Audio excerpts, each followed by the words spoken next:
Bismillahirrahmanirrahim. Elhamdülillah ve salatu vesselamu ala Resulillah. Rabbi şrah li sadri ve yessir li emri ve hlul ukdeten min lisani yefqahu qawli. Merimdүү, ырайымдуу Allah Taalанын ысымы менен Allah Таалага мактоолор жана сүйүктүү пайгамбарыбызга салату саламдарды айталы. Андан кийин 11 айдын ыйык султаны болгон ыйык Рамазан айыңыздар менен Allah Таалам туткан орозоңуздарды кабыл кылсын.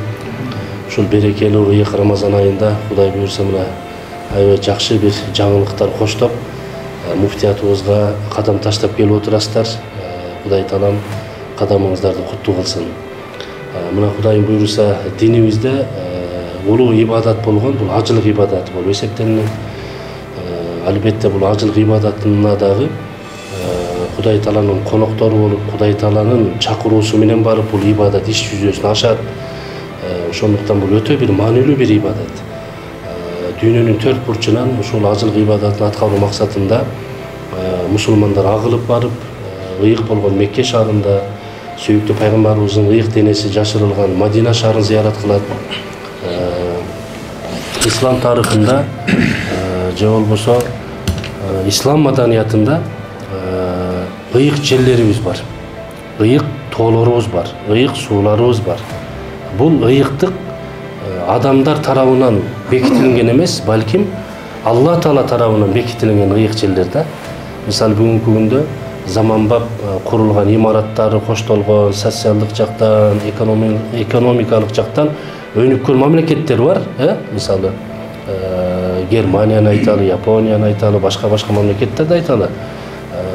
Бардык жактан өнүккөн да, бирок бул Мекке шаары Кудай Таала тарабынан ыйык деп эсептелип калган да, Куранда. Ал жерде мына сүйүктүү пайгамбарыбыз Кудайдын буйруса мына сиздер барганда зыярат кыласыздар, көрөсүздөр. Рамазан айында, Рамазандын 27-чи түнүндө сүйүктүү пайгамбарыбыз ошол Жабалун Нур деп коет. Нур жааган тоодо отурган мезгилинде алгачкы Алла Тааланын ыйык аяттары, сөздөрү түшкөн ыйык тоо бар. Ал ыйыктыгы менен ошол жерде.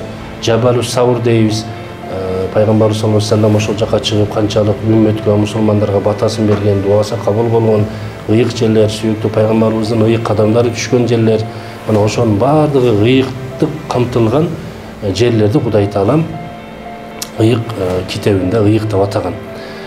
Анын жанында бул ажылык ибадатын аткаруу дагы биз үчүн ыйык. Кудай Таала тарабынан белек катарында бериле турган чоң сооптор бар. Энеден туумай күнөөлөрү кечирилет, дуалары кабыл болот.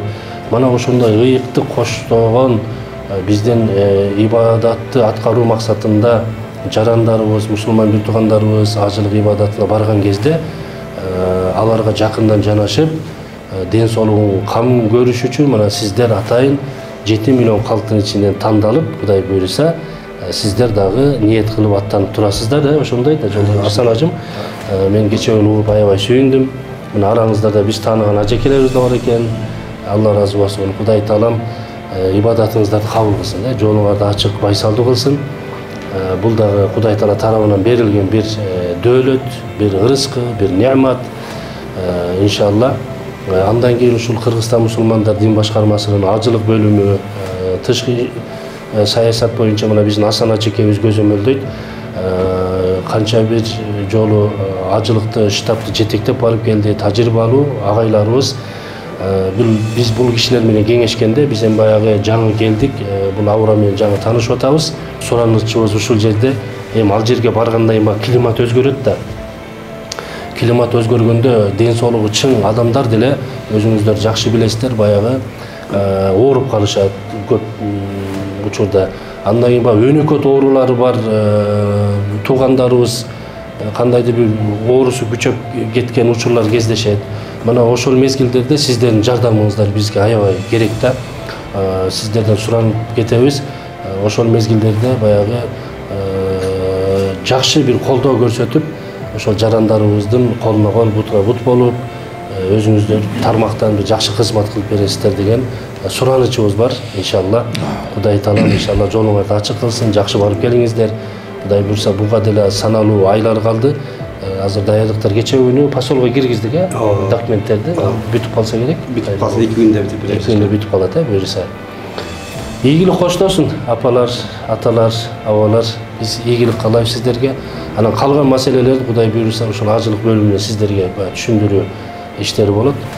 Биз сиздер менен ошол ыйык сапарга аттанганга чейин бир жүз көрүшүп, берекелүү ыйык айда бир куттуктап коелу деген максатта чакырганбыз. Баардыгыңыздар кош келипсиздер.